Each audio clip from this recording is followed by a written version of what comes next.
Okay, so for this discussion video, kindly go over to your concept notes.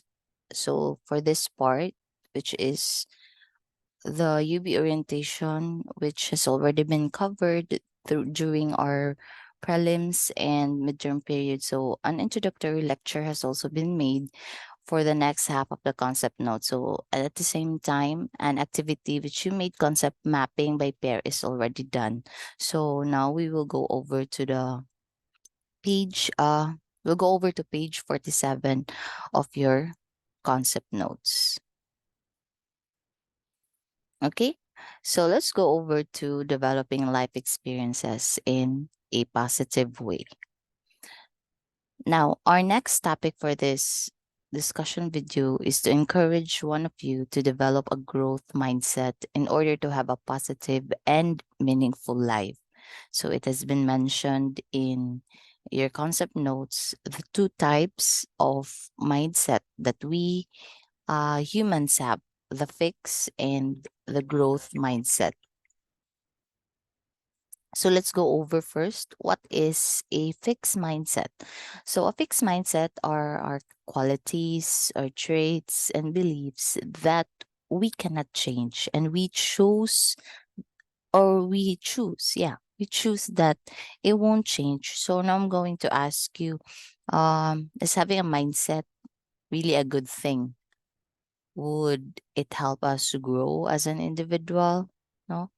Well, I don't think so, because I know that having some beliefs like uh and practices that we usually do because of our culture and religion is a difficult thing to change in our part. But the question here lies in your traits and attitudes as a person. So if you could assess your own self, like you could evaluate your own self, are you really doing good? So are you a better version of yourself than yesterday? If your answer is no, then having a fixed mindset won't help you going to better places, because if you have like a fixed mindset, then you believe in yourself that you're not capable of change. You cannot become a better person because your mind tells you that you are stuck, no, of like you're like that, you're being like that. So if you won't fight these thoughts, then you would stuck in the mentality of having a fixed mindset. On the other hand, like a growth mindset is what we should be practicing or what we should encourage in ourselves. If we have a growth mindset, then we believe in ourselves that we could do better every single day. So we can always have an assessment within ourselves of what aspect no should we change or improve. We also have this flexibility in our minds that we can always grow and not limit ourselves of what we are right now. So we grow from the word of growth mindset. Of course, we grow and change for the betterment or for have a improved version of ourselves. Not, not on the other way around of having like a fixed mindset. Okay. So I hope that you get the point of this discussion video, that it's just like a uh comprehensive or like a summative type of discussion based on the concept notes that you have. So kindly go over, and I highly discourage everyone to read thoroughly each topics that were being mentioned in your concept notes. Okay, now let's go over to getting in right relationship with self and with life. So it is also essential to have good relationship with oneself before anything else, of course. Now, what could be the possible ways that we could do to have a good relationship with self? No, can you think some ways or activities that you could have? Well, of course, having a huge respect and value to your own self is a must. No, that's one of the first thing that you should do to have a good relationship with yourself. So how do you do that? Having a huge respect and how you value your own self. No, so you respect yourself by taking good care of the different aspects of the self, which is the physical, the mental, or the cognitive, and the social aspect also, and the emotional aspect of the self. So we will have a further discussion. If you all have gone through with your concept notes, there's the different aspects of self care at the latter part of your concept notes. So going back, how could we have a good relationship with oneself is also to respect it. So respect by not letting others abuse you, no, and knowing that you deserve uh to have a better treatment from the people around you. Should know on your end when you should go away, or when you should cut ties with those people that physically and emotionally abuse you. No, you should know and should able to evaluate that. So if you let others disrespect you, then it means you disrespect yourself as well. Okay, so I hope that if you're in a toxic relationship right now, then you will learn to cut ties or stop being with that person, to give value and to respect yourself uh, even more. Okay, so give value to yourself. Learn to value yourself even if there are days that you don't appreciate your own self. Please do not give up on putting effort in loving yourself more. So, what activities that could possibly help you in valuing your own self? So, as simple as allotting your time every day just for yourself, wherein you can do self reflection. I know it's very, it's not, it's a very easy thing to do, but because of our daily struggles and how busy our lives are, we tend to forget to do self reflection. But then again, it's highly encouraged to do self reflection. What happened during the day? What happened? What's your current state? Current mental and emotional state as a person. No, even just at least 30 minutes a day.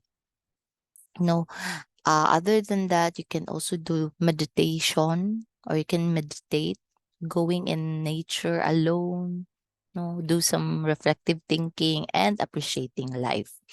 So once you start practicing these simple things, then positive emotions will follow, which could also lead to have a healthy self-esteem. Okay.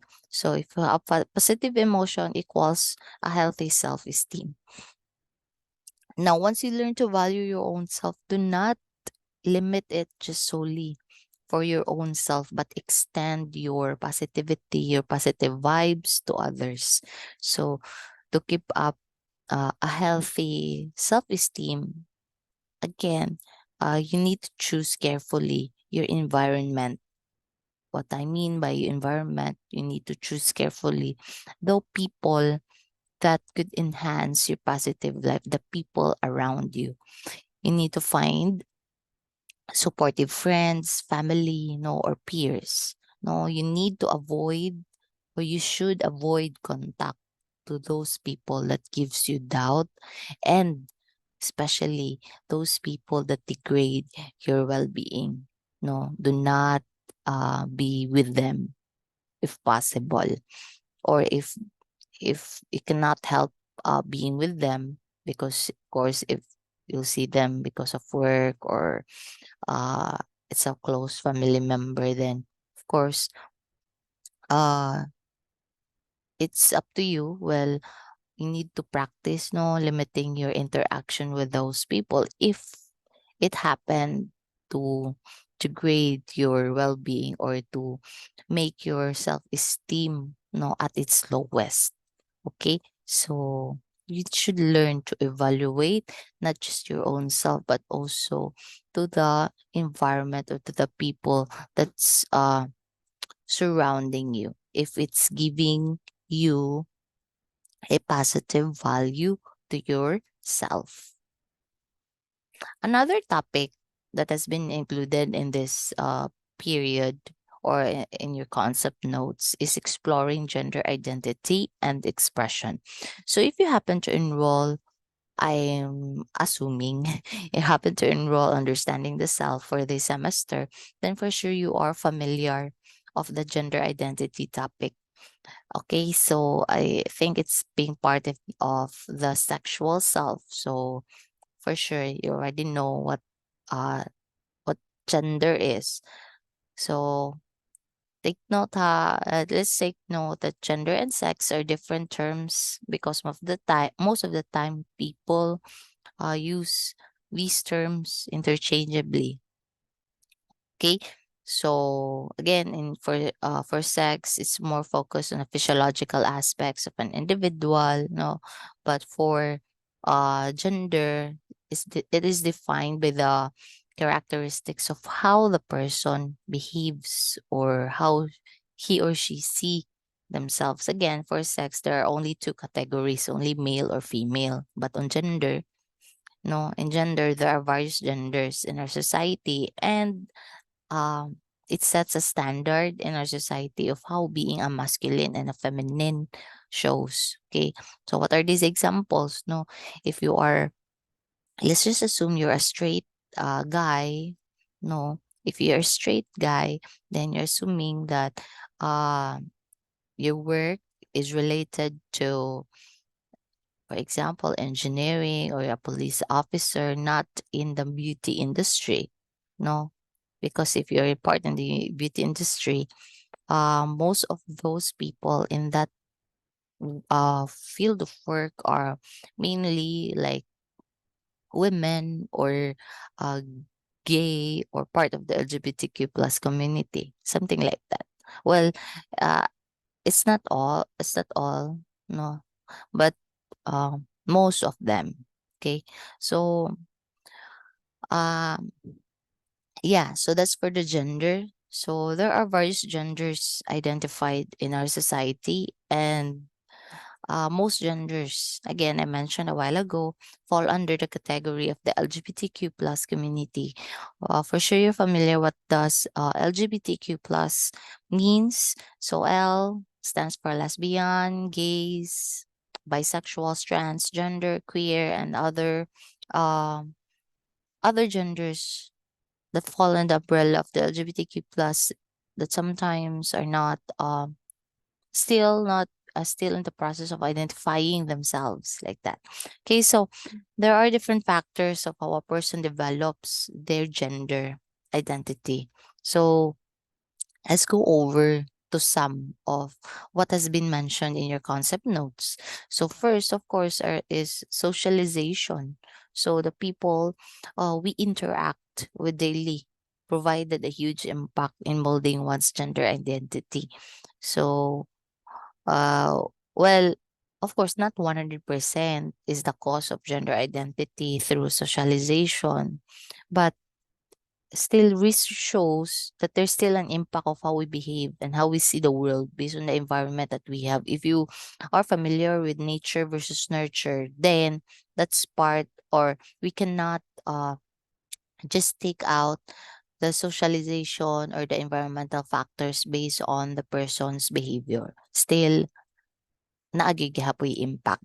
So what is a good example here based on what I just kuan lang it's not research but based on my stock knowledge on one of the interviews of Vice Ganda, no, if you're familiar with Vice Ganda, it has been reported that he has at least two siblings, no, that is part of the LGBTQ plus community. So most probably there is a huge chance that is somehow that could have this scenario that he has siblings, no, like that are could somehow affected vice ganda's gender identity because of his siblings.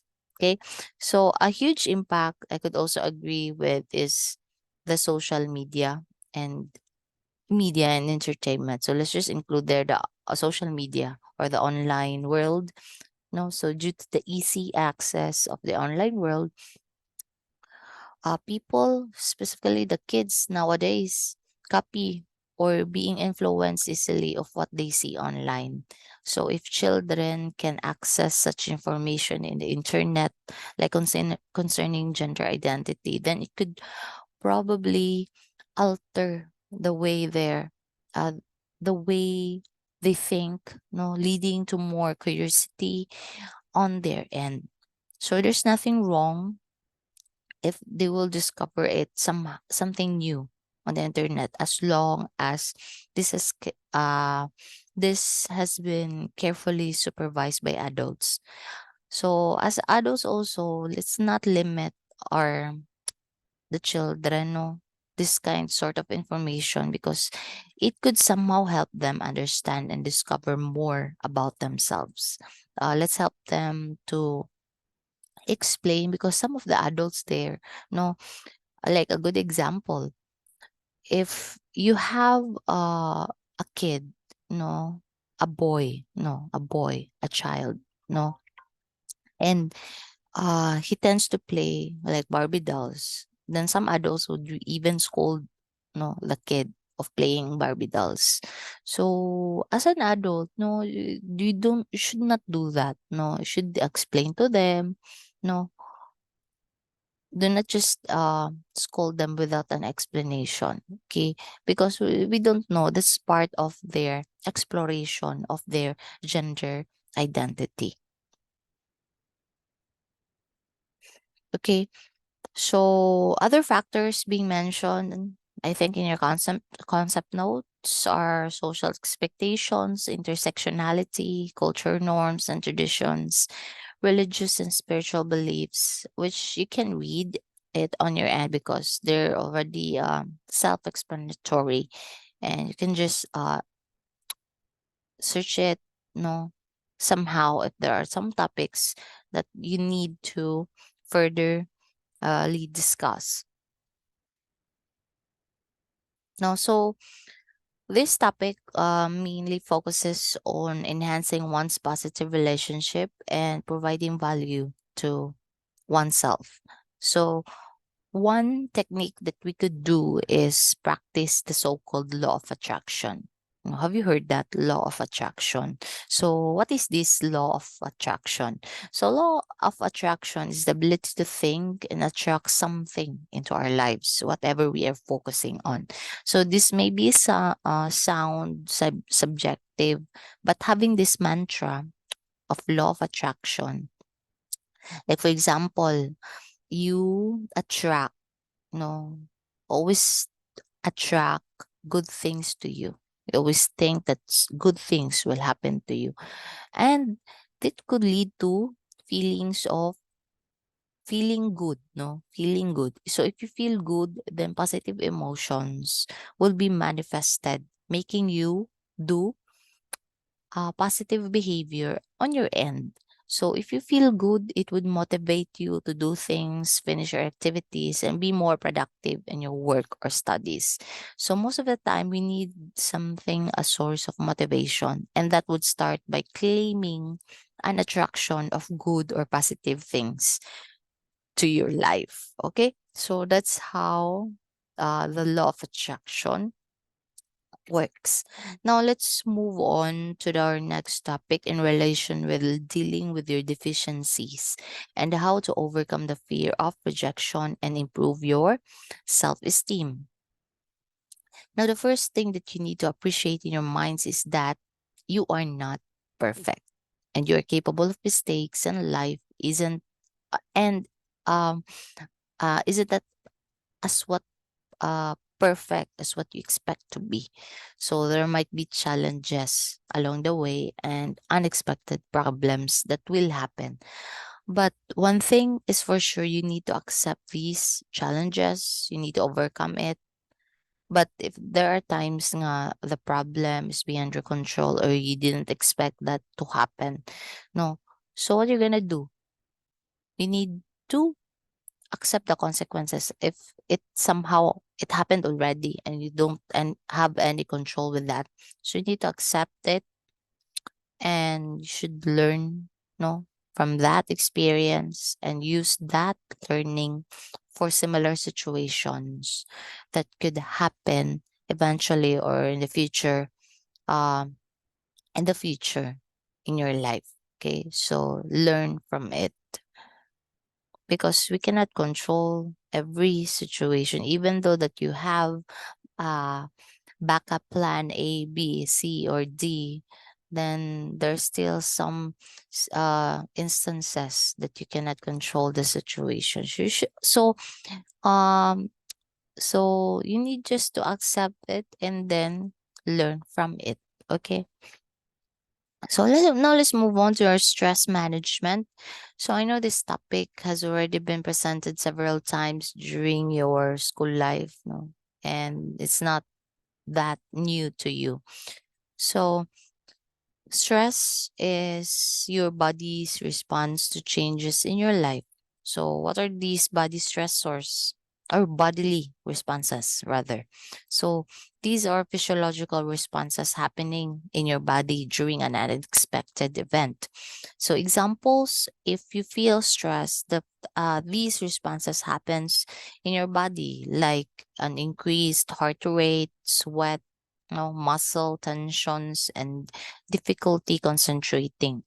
So it is important to identify what caused you to behave in that situation. And this is what we call stressors.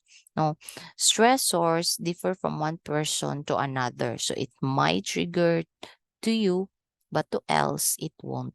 So most of the time we feel stress if we put in a situation where there is a high demand or expectation from the people around us.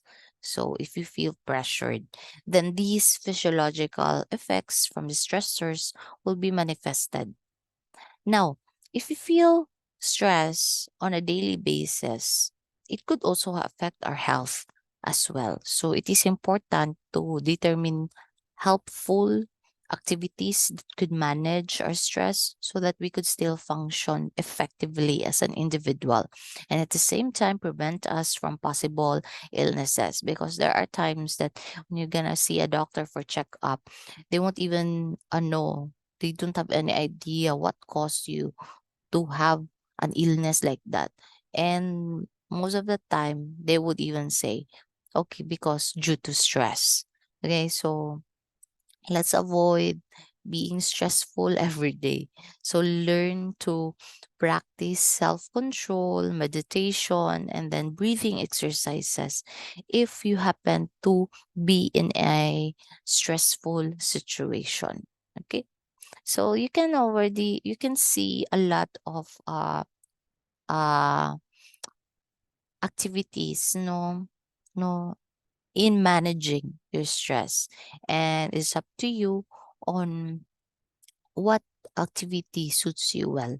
Well, most of the time if you read, no some articles on how to manage stress or videos, uh meditation and breathing exercises always include in the list. So you should learn how to do that. Now, another thing to take note is to manage our emotions, specifically our anger management. So it is normal because we are just humans to feel irritated or angry to certain situations, but we should also learn how to control it. So if you can not control your anger, it could harm your reputation. It could destroy your relationships. It could limit your opportunities and even damage your health. So it is mentioned in your concept notes some strategies that can manage your anger. No, so kindly see or or have a look of your concept notes So first, no, by acknowledging that you have a problem, no, then know, identify what causes your anger. After which you need to communicate with your support group, no, like your family, your friends, why you are behaving like that. Then you need to interrupt your anger cycle by using relaxation techniques and self-control. You should also use empathy to see what would other people feel based on how you vent your anger towards them. No. Aside from that, you can also use your humor in your anger and learn also to relax from the situation. Build trust to the people around you and listen effectively to their thoughts and feelings. If it happened that they were hurt or offended at the verge of your anger moments. And lastly, you need to learn to forgive people that cause your anger and move on from the situation. Now, I know that there might be some instances that the situation might be too deep, that is difficult on your end to forgive. No, but then again, um, cliche it may sound, but time heals all wounds. Okay.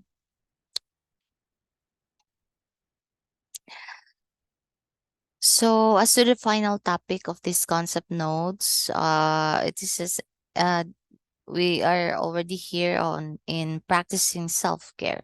No, so this is necessary for us on a daily life. So I've mentioned a while ago the different aspects of the self that we need to look into in determining what could be the useful activities should we practice in promoting self-care. So take note that it is highly encouraged to practice self-care as this could help us overcome the different stressors in our life and at the same time promote a positive well-being in ourselves. So as you can see there are different aspects of the self, the physical, the social, the mental, or the cognitive, and the emotional. So these four dimensions that I mentioned should have a self-care plan or practices in order to have a healthy well-being. Now, if I'm going to ask you, what could be some practices that you could think, in order to fulfill of a healthy physical aspect in yourself, no? Physical aspect or physical dimension of yourself. No, you need to start on eating healthy foods, no, have an adequate exercise, or you need to avoid or limit no using cigarettes and drinking alcohol. So these are just examples that you could do in promoting a self-care plan for the physical self. Now you can just go over no for further research on what specific activities you would do to improve your social, cognitive, and emotional aspect. Like example in the social self-care. No, I think I mentioned this also a while ago. You need to surround yourself with positive people or those people that would help or enhance your value in life. Mental self-care or your cognitive aspect, do you still have the capacity or are you still open to learn new things? No, your cognitive skills. No, do you read or do you add valuable information to your own self? Okay, so you can just go over with that. Okay, so all this, no, motivation, application, consistency should be practiced in order uh, that these concepts that we're trying to explain here won't go to waste. Again, you need to have a self motivation. You need to apply these practices from topic one to up to this final topic, application and consistency. Motivation, application, and consistency. So please bear in mind that aside that these information will be included in our written exam, what's more important is what you were able to appreciate, no, that you were able to appreciate these information, and you need to put it to a real test if these are effective on your end. Again, motivation, application, and consistency of these topics that we are trying to discuss. So I hope that you've learned something no, in this discussion video. And I hope that you'll go through, read the different topics in your concept notes because it's more on the detailed side. And I'm looking forward no, for a real life application in these activities. Again, thank you for listening and have a great day ahead.